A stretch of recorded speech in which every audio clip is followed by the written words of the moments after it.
Welcome to Beauty and the Gi, the BJJ podcast about jiu-jitsu and life on and off the mat. I'm Jen Eads, a white belt full of curiosity and questions about all things jiu-jitsu. And I'm AJ Klingerman, a Brazilian Jiu-Jitsu purple belt, and I run the Role Model Women's Only Grappling Camp. So these questions that we're going to play were recorded at the Role Model Camp this past May, so May 2019.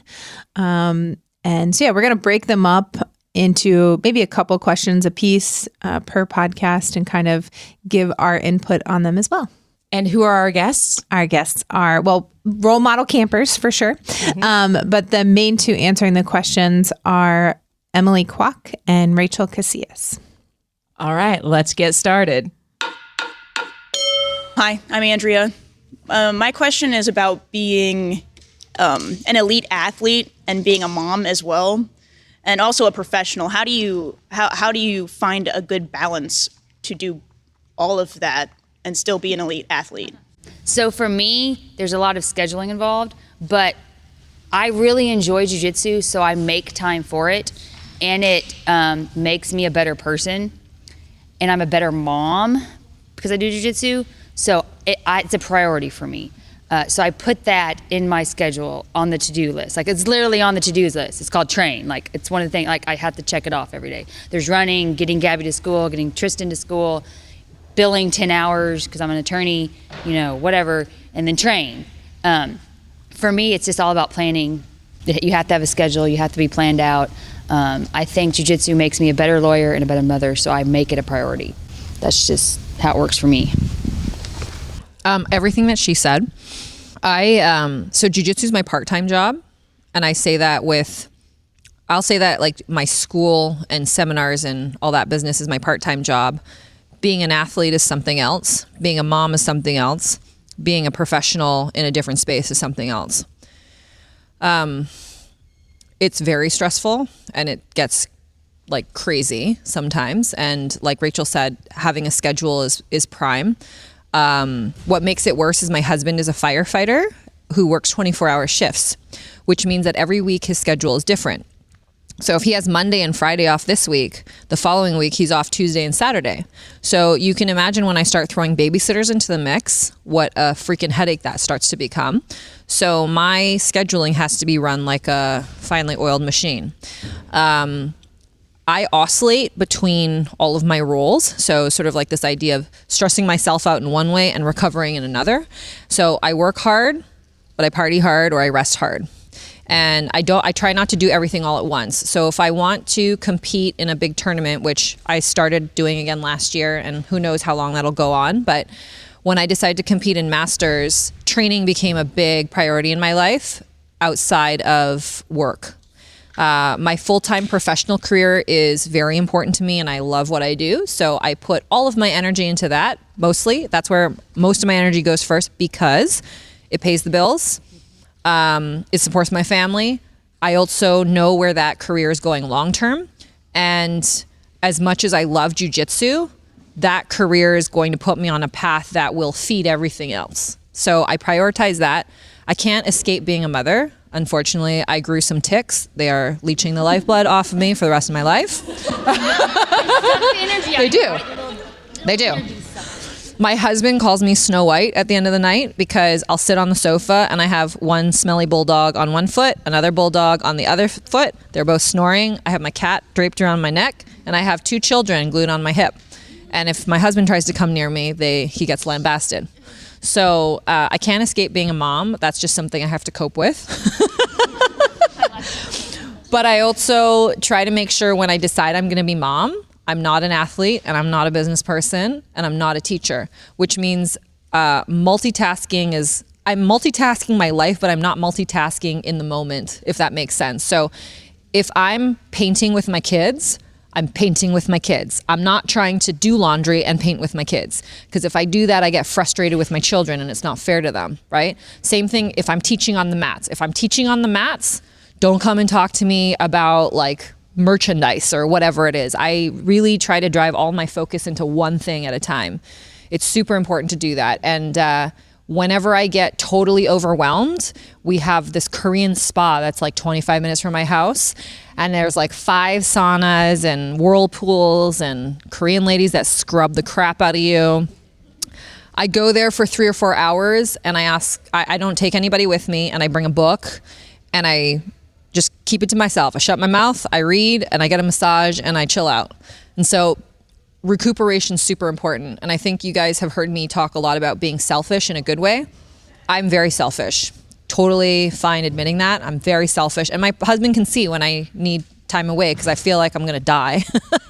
And my nerves are on end and the children are driving me crazy. And he's like, just go to the sauna. And I'm like, I will. I'll take that. So I don't, and I was just talking to some ladies over here about saying no and introducing the theme of subtraction into your life. Some people think I'm a bitch sometimes, but I'm just very clear about what I will and won't do. And I think when you're clear with people about what you will and won't do, it gives them more structure to operate around you, which is good.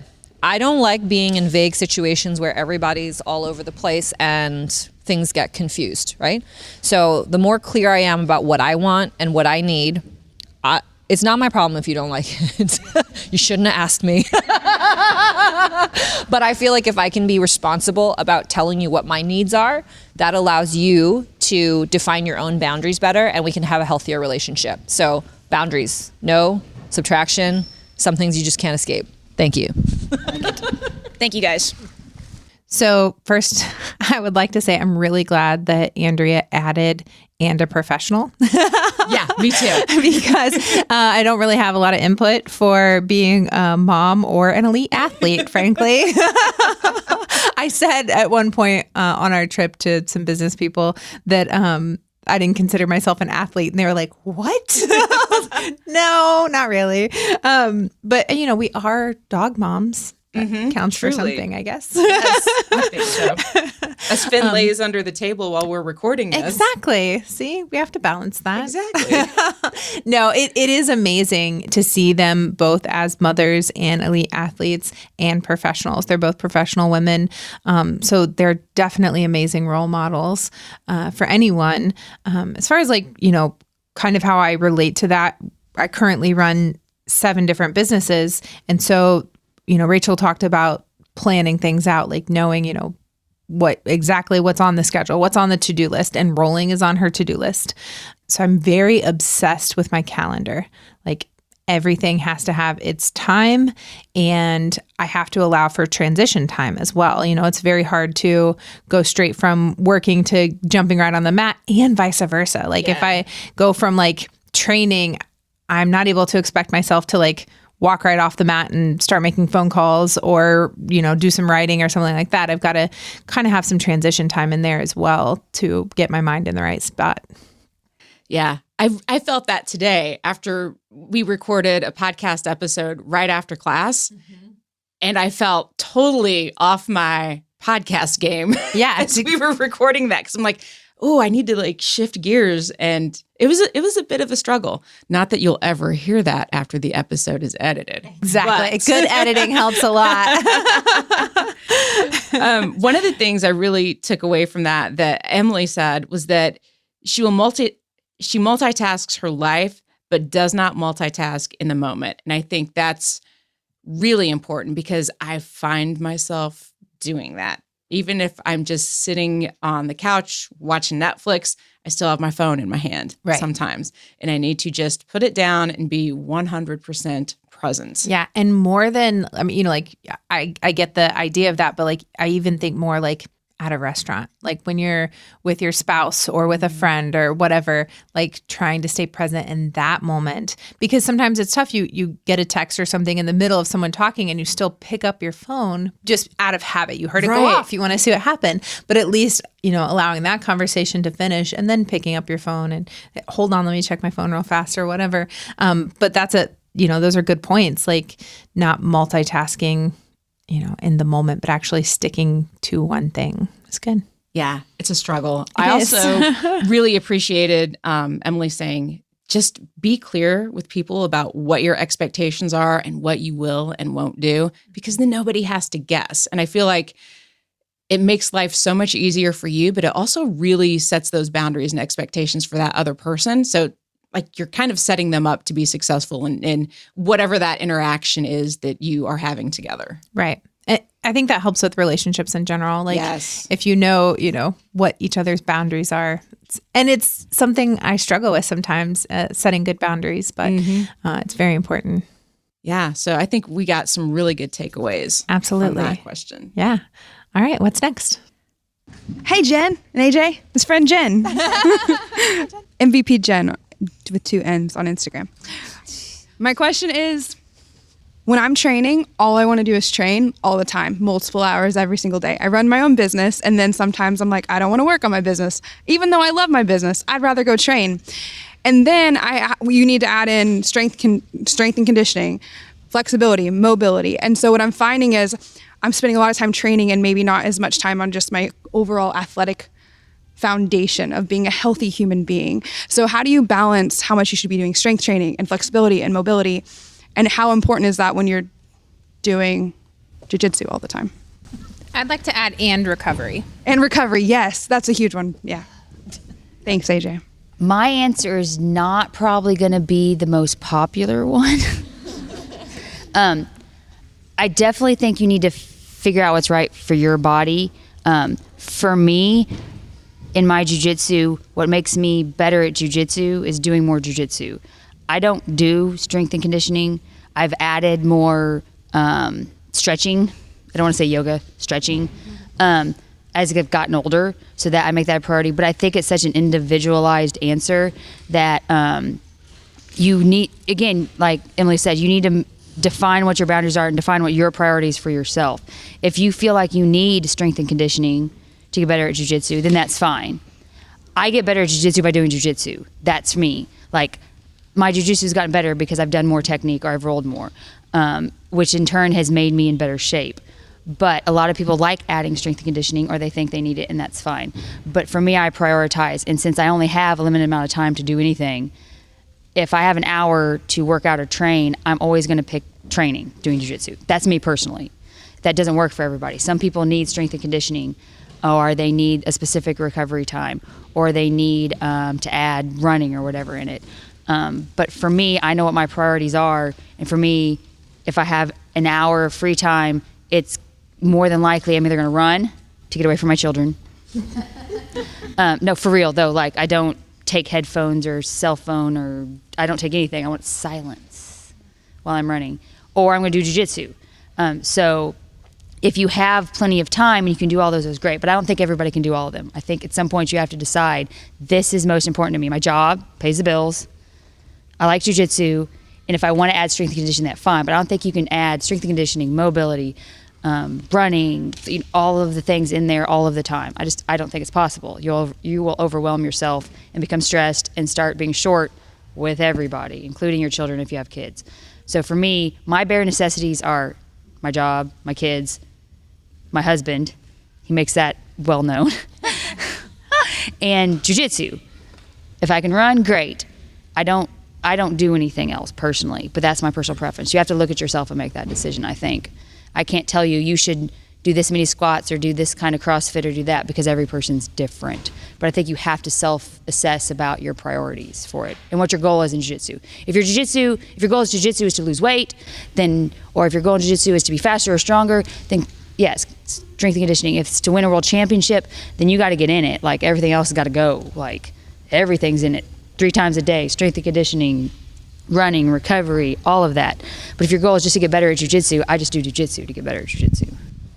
I agree with her points. Marcelo, when I used to train full-time over there, used to get upset with me when I would skip out 2 afternoons. I did jiu-jitsu 2 times a day like he does and everybody else does, but 2 afternoons a week I would go uptown to a gym and I'd do a strength and conditioning workout, and he'd say what she said, Emily, if you want to get better at jiu-jitsu, you got to do more jiu-jitsu. And I was like, Marcelo, you're really strong. And if you grab me, I can't get your grips off. So the reality is, who are you training or fighting against, and what kind of pushback do you need to be able to give?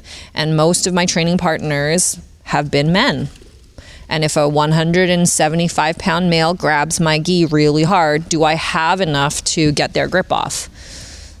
People will say that I'm very strong for a woman, but I mean, I'm not fighting women most of the time. And so when I go into a competition, I also mentally like to know I did more than you. Like, that's a way to raise your confidence level so you don't get nervous, is when you show up, you go, I train more than you. I have more strength than you. I have better mental capacity than you. If you go in knowing that you did all of those things, it makes the fighting part really easy. But jiu-jitsu is not a seasonal sport. They did this dumb thing where they just run tournaments year round because somebody wants to make a lot of money. So unlike some other sports where I think you have, you know, whatever, like wrestling's during the fall and softball's during the springtime, jiu-jitsu's year round. So that means that athletes, if they don't plan their calendars well, don't really have time off. And so after I did masters, I trained really hard for that. I had a personal trainer. I did strength and conditioning 2 times a week. I have an osteopath that I see for 2 hours a week. And I need these things because I believe it doesn't matter when you start jiu-jitsu, but from the day you start, you have like a 10-year expiry limit before your body says, F you. And like, you can go. You can take injuries. You can train every day. You can have a Mack truck slam into your body and you're like, yeah, this is awesome. And then 10 years later, you wake up one day and you're just like, oh my God, I feel awful. And so, if I could do an hour of stretching or mobility or yoga for every hour I train jiu-jitsu, in my mind, that would be ideal. The realistic, you know, part of that is I probably get to yoga class once a week, and I'm also the in the back that can't do anything, you know? A lot of you guys probably saw me this weekend like doing these weird stretches because I'm like, my posture sucks, you know? So there's a lot of chronic injuries and problems that will occur if you senselessly abuse your body over and over and over again. You guys are also training at a very different time in jiu-jitsu. When I started training, I had no choice but to train with big dudes all the time. So for me to put myself in the path of a 225-pound man who just wanted to play what I call beached whale jiu-jitsu, they just like stomach on your body and they just hang out there. You guys don't have to take that abuse, in the sense that you probably have some smaller people to work with, or maybe one other female. So it's a little bit better, a little bit. But I was talking to some ladies outside with the food truck about eating food, and if I eat really healthy or if I have vices, and I'm just like, everything in moderation. And it's the same thing with the jiu-jitsu, right? So if I'm training really hard for something, I train really hard for it, and then once I'm done, I scrape the palate clean and I'm like, okay, what needs fixing? And so after Masters last year, 10 days before I fought, I had everything in my left ankle torn on both sides because I was dumb and I tried wrestling with a 19-year-old kid and he popped my ankle. I had an osteopath set it and I taped the crap out of it and I fought on the ankle because I was like, there's no way I trained this hard to drop out now. So I went and I still won, but I was injured. So I then tore my right MCL in the fight because it was compensating for my weird injury, which you guys might not think about. But when you constantly, like Miss Rachel over here with her weird elbow, she'll fight, but she's probably compensating in some way. So you have to understand what you're doing to yourself. And then after Masters, I was like, well, can't do anything now. So 3 months of healing my injury led to scraping the palate clean. And now I work with a personal trainer 2 times a week, who started me on a program where I was doing dumb things like just jumping up and down on my foot and closing my eyes and balancing. But these like little proprioceptive drills and like motion control, these are all things that my body, I needed to recalibrate because my body was so whacked out from doing jiu-jitsu. So now I'm in a training plan to build muscle and get a bit stronger and more stable so that I can go back and compete in Masters in better shape. So the long answer I'm giving you is everything in moderation. And for me, I have to take care of my injuries because if I don't, I will be miserable. And it gets to the point where I don't even want to train. So how many years have you trained, Rachel? 13 years. So she's 3 years over her expiry limits. Okay. She's been a black belt almost as long as I've been training. So let's just, right, yeah. So that's pretty, when you know, right, when you finally get to sit beside your idols, that's exciting. Yeah, I've experienced now what you're talking about. I really, the last 2 or 3 years, it's really been like, that hurts. So I broke my pelvic bone when I was in the Marine Corps really bad. So doing jiu-jitsu has a lot of pressure on my back, and I just fought through it for like 10 years. Now I'm like, we should address that. So that's self-care is definitely coming into it, but I just think it's individualized for what you can do. Even Marcelo started doing different exercises now because he has now some chronic issues. So just saying, everybody take care of yourselves. I think it's really important that they addressed that issue of self-care, which is one of the reasons why we do Self-Care Sunday and send that out every Sunday in the podcast, because just hearing Jen ask that question, well, I need to do this and this and this, and like there's all these things, and sometimes we just kind of forget to sit back and take care of ourselves. So hopefully it helps us prevent those injuries that we are then going to have to heal from. Right. One of my favorite answers that Rachel gave me years ago, and she touches on it in this, is if you want to get better at jiu-jitsu, do more jiu-jitsu. And I definitely found myself like, if I'm working through injuries or whatever, that I kind of drop everything else, right? I stop really trying to strength train or whatever, just in that thought process of, if I'm going to be using my body, I want to be using it for my thing. I want to use it more for jiu-jitsu. And that's not saying that, strengthening things wouldn't help. Obviously it does. I think whether you lift or not can be your own choice, but the flexibility is a must. Jiu-jitsu is combat yoga. So you're being forced into some positions and stuff. And if you're not stretching, you're definitely more prone for injury. So I think whether or not you lift is one thing, but you should be stretching before and after class every time. You're just warming things up so that you're not being injured. The main reason that, I have a back injury is because my hamstrings were too tight. So my hamstrings were too tight, even though I thought I was stretching some, I wasn't doing the right stretches. And then, injures my knee, and it injures, like it all kind of happens. And, the compensating. Right. Emily talks about that too, right? You have one injury, and so you're kind of compensating for it, and you end up hurting something else. So make sure that you are taking time to heal. This is the pot calling the kettle black. I always say, I used to always say my biggest regret in jiu-jitsu was not competing more as a white belt. I think it's important to compete early on. There's no pressure or anything. I only did, I think, 3 competitions my entire white belt career. But now my biggest regret is not taking care of my body when I got injured, because it doesn't make it better. Right. So I'm still learning that lesson on a daily basis, but they talk a lot about that, like you have to take some time to recalibrate. I also liked what they said about knowing your priorities, because it's not something initially when I started that I thought, what are my jiu-jitsu priorities? Right. But it's something that as I've gotten more into it, I know, like I think we touched on earlier, that I'm not an elite athlete. I've never considered myself to be one.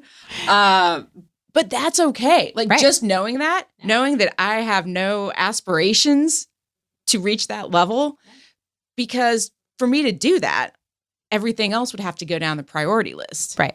And I love jiu-jitsu, but there are other things that just take that higher priority. And knowing that, I think also helps me work through some of the frustrations that I have. Like I'm committed to 3 times a week, and that's where I'm prioritizing my jiu-jitsu in my life. And yeah, if I did 5 or 6 times, I'd probably be better and getting better faster. But like, this is where I am, and I am just choosing to be okay with that. Well, I'm choosing to be better with that. Yes.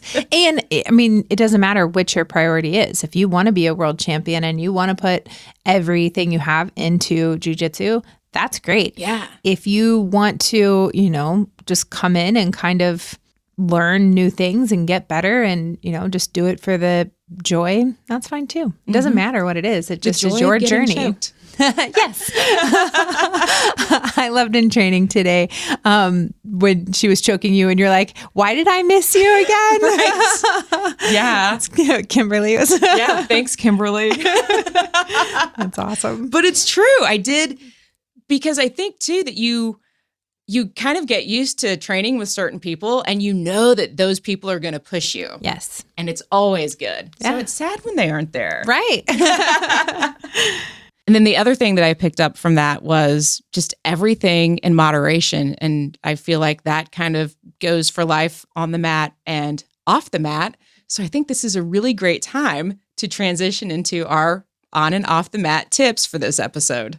So off the mat, I think having a planner and scheduling in things so that you can prioritize, so that you do know when you're going to get your training in, if you're doing strength and conditioning, if you're doing stretching, all of that, just planning that out and what your goals are each day, whether that is, you're trying to hit the 1,000 rep club or the 150 roll club or whatever that is, scheduling that out and kind of being obsessed with that calendar will be the off the mat tip.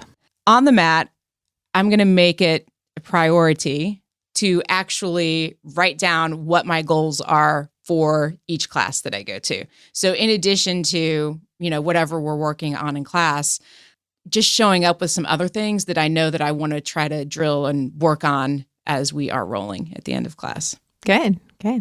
I think these questions went great together because it is all about balance on and off the mat. I think that, I just think they kind of meshed well together. I think so too.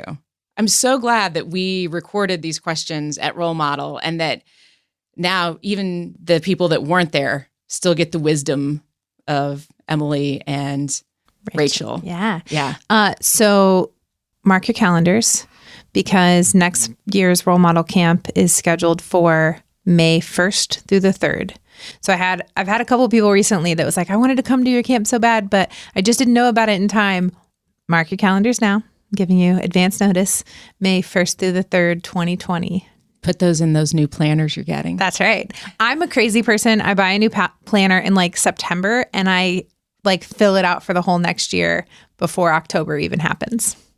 Yeah, I'm a crazy person. It's fine. It's totally good. It's all good. All right. Thanks for listening, everyone. Subscribe to the podcast, share it with a friend, and connect with us on Instagram at BrassyBroadJen and AJ Klingerman. And with the podcast, you'll find us on Instagram at Beauty and the Gi Podcast. Thanks for listening, and we will see you on the mat.